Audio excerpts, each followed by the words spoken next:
నీకున్న కష్టాన్ని, నీకున్న పరిస్థితిని, నీకున్న శ్రమలను, వాటిలో నుండి నువ్వు ఎలా బయటపడాలో, వాటిని నువ్వు ఎలా జయించాలో దేవుడు వాక్యం ద్వారానే మాట్లాడు.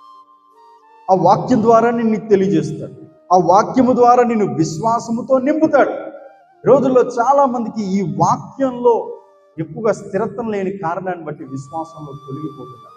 చూడండి, యేసుక్రీస్తు ప్రభువారు 40 రోజులు ఉపవాసం ఉండి ప్రార్థన చేసి, ఉపవాసంతో ప్రార్థన చేసి అలసిపోయి నీరసించిపోయి నడుచుకుంటూ వస్తున్నప్పుడు వెంటనే సైతాను ప్రత్యక్షమై